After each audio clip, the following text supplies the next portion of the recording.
Hatchet by Gary Polson, Chapter 2. For a time that he could not understand, Brian could do nothing. Even after his mind began working and he could see what had happened, he could do nothing. It was as if his hands and arms were lead. Then he looked for ways for it not to have happened. Be asleep, his mind screamed at the pilot.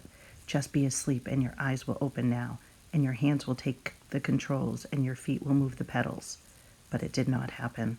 The pilot did not move, except that his head rolled on a neck impossibly loose as the plane hit a small bit of turbulence. Somehow the plane was still flying. Seconds had passed, nearly a minute, and the plane flew on as if nothing had happened, and he had to do something. Had to do something, but not to know what. Help! He had to help. He stretched one hand toward the pilot, saw that his fingers were trembling, and touched the pilot on the chest. He did not know what to do. He knew there were procedures that you could do mouth-to-mouth on victims of heart attacks or push their chests, CPR, but he did not know how to do it, and in any case could not do it with the pilot, who was sitting up in the seat and still strapped in with his seatbelt. So he touched the pilot with the tips of his fingers, touched him on the chest, and could feel nothing. No heartbeat, no rise and fall of breathing, which meant that the pilot was almost certainly dead. Please, Brian said, but did not know what or who to ask. Please. The plane lurched again, hit more turbulence, and Brian felt the nose drop. It did not dive, but the nose went down slightly, and the down angle increased the speed, and he knew at this angle, this slight angle down, he would ultimately fly into the trees. He could see them ahead on the horizon, where before he could only see sky. He had to fly it somehow, had to fly the plane. He had to help himself. The pilot was gone beyond anything he could do. He had to try and fly the plane. He turned back in the seat, facing the front, and put his hand, still trembling, on the control wheel, his feet gently on the rudder pedals. You pulled back on the stick to raise the plane. He knew that from reading. You always pulled back on the wheel. He gave it a tug, and it slid back toward him easily. Too easily. The plane, with the increased speed from the tilt down, swooped eagerly up and drove Brian's stomach down. He pushed the wheel back in, went too far this time, and the plane's nose went below the horizon, and the engine speed increased with the shallow dive. Too much. He pulled back again, more gently this time, and the nose floated up again, too far, but not as violently as before. Then down a bit too much, and up again, very easily, and the front of the engine cowling settled. When he had it aimed at the horizon, it seemed to be steady. He held the wheel where it was, let out his breath, which he had been holding all this time, and tried to think what to do next. It was clear, blue sky day, with fluffy bits of clouds here and there, and he looked out the window for a moment, hoping to see a town or village, but there was nothing, just the green of the trees, endless green, and lakes scattered more and more thickly as the plane flew. Where? He was flying but did not know where, had no idea where he was going. He looked at the dashboard of the plane, studied the dials, and hoped to get some help. Hoped to find a compass, but it was all so confusing, a jumble of numbers and lights. One lighted display in the top center of the dashboard said the number 342. Another next to it said 22. Down beneath that were dials with lines that seemed to indicate what the wings were doing, tipping or moving, and one dial with a needle pointing to the number 70, which he only thought, might be the altimeter, the device that told him his height above the ground, or above sea level. Somewhere he had read something about altimeters, but he couldn't remember what, or where, or anything about them. Slightly to the left and below the altimeter, he saw a small rectangular panel with a lighted dial and two knobs. His eyes had passed over it 2 or 3 times before he saw what was written in tiny letters on top of the panel. Transmitter 221 was stamped in the metal, and it hit him, finally, that this was the radio. The radio, of course, he had to use the radio. When the pilot had been hit that way, he couldn't bring himself to say that the pilot was dead, couldn't think of it. He had been trying to use the radio. Brian looked to the pilot. The headset was still in his head, turned sideways a bit from his jamming back into the seat, and the microphone switch was clipped to his belt. Brian had to get the headset from the pilot, had to reach over and get the headset from the pilot, or he would not be able to use the radio to call for help. He had to reach over. His hands began trembling again.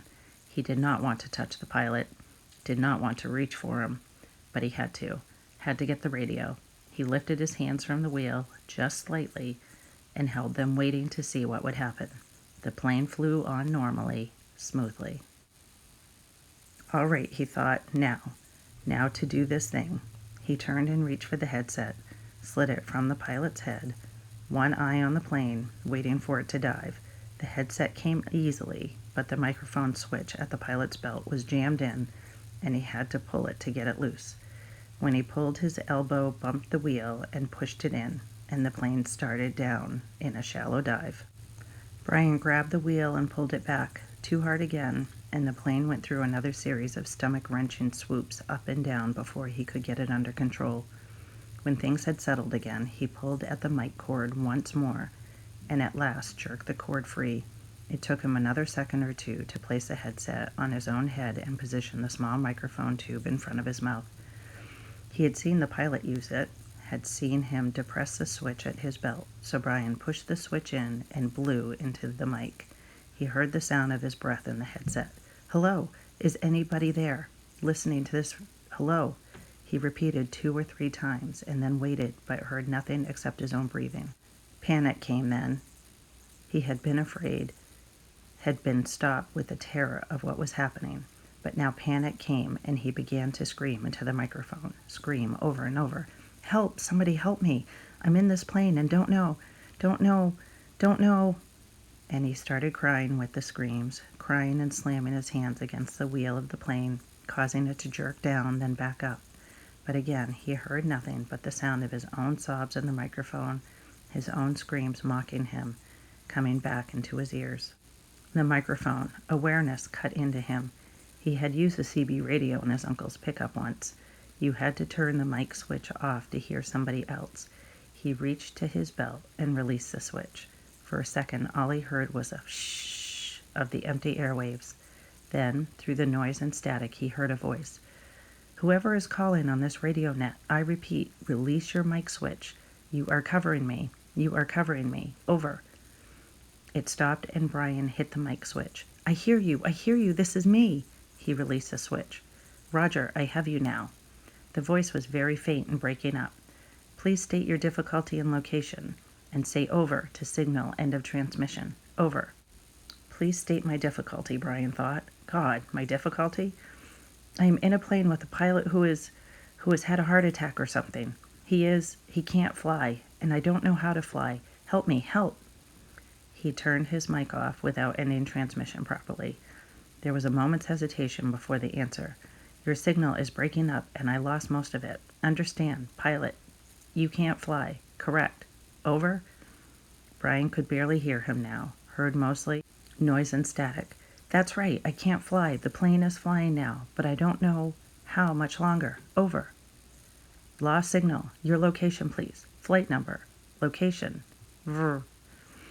I don't know my flight number or location. I don't know anything. I told you that. Over. He waited now. Waited, but there was nothing.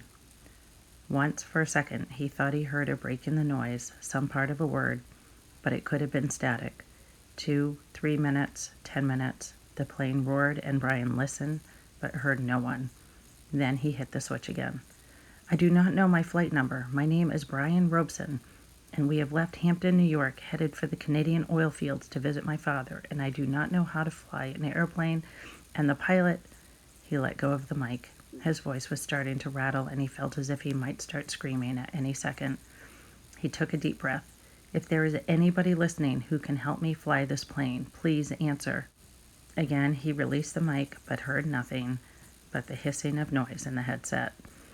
After half an hour of listening and repeating the cry for help, he tore the headset off in frustration and threw it to the floor. It all seemed so hopeless.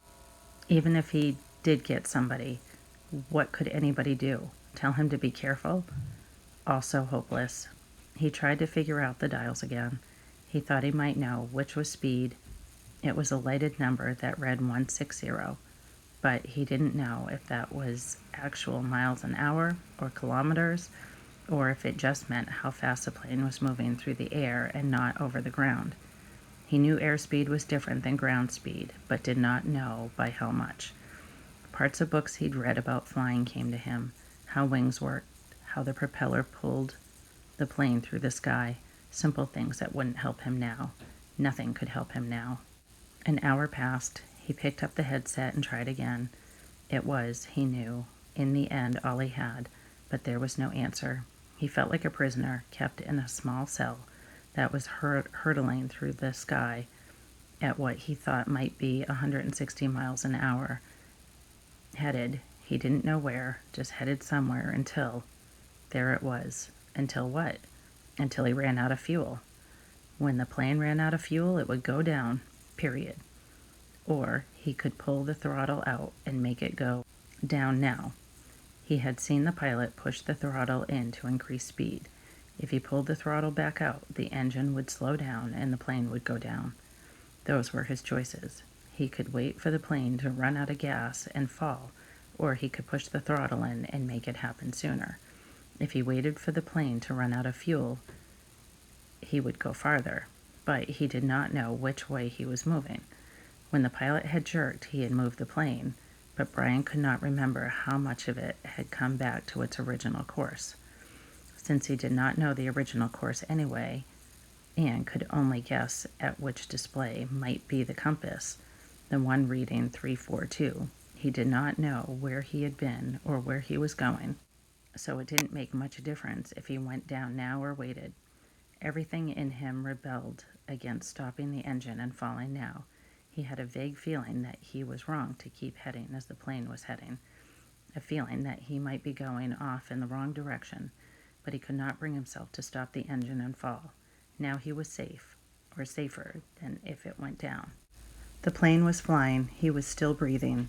When the engine stopped, he would go down. So he left the plane running, holding altitude, and kept trying the radio. He worked out a system. Every 10 minutes, by the small clock built into the dashboard, he tried the radio with a simple message. I need help. Is there anybody listening to me? In the times between transmissions, he tried to prepare himself for what he knew was coming. When he ran out of fuel, the plane would start down. He guessed that without the propeller pulling, he would have to push the nose down to keep the plane flying. He thought he may have read that somewhere, or it just came to him. Either way, it made sense. He would have to push the nose down to keep flying speed, and then, just before he hit, he would have to pull the nose back up to slow the plane as much as possible. It all made sense. Glide down, then slow the plane and hit. Hit. He would have to find a clearing as he went down. The problem with that was he hadn't seen one clearing since they'd started flying over the forest. Some swamps, but they had trees scattered throughout them. No roads, no trails, no clearings. Just the lakes, and it came to him that he would have to use the lake for landing. If he went down in the trees, he was certain to die. The trees would tear the plane into pieces as it went into them. He would have to come down in the lake. No, on the edge of the lake. He would have to come down near the edge of the lake and try to slow the plane as much as possible just before he hit the water. Easy to say, he thought. Hard to do. Easy say, hard do. Easy say, hard do. It became a chant that beat with the engine. Easy say, hard do. Impossible to do. He repeated the radio call 17 times at the 10-minute intervals, working on what he would do between transmissions. Once more he reached over to the pilot and touched him on the face, but the skin was cold, hard cold, death cold, and Brian turned back to the dashboard. He did what he could, tightened his seatbelt, positioned himself, rehearsed mentally again and again what his procedure should be. When the plane ran out of gas, he should hold the nose down and head for the nearest lake and try to fly the plane kind of into the water. That's how he thought of it. Kind of fly the plane onto the water, and just before he hit, he should pull back on the wheel and slow the plane down to reduce the impact. Over and over his mind ran the picture of how it would go. the plane running out of gas, flying the plane onto the water, the crash, from pictures he'd seen on television. He tried to visualize it. He tried to be ready. But between the 17th and 18th radio transmissions, without a warning, the engine coughed, roared violently for a second, and died.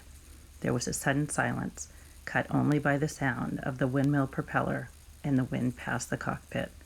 Brian pushed the nose of the plane down and threw up.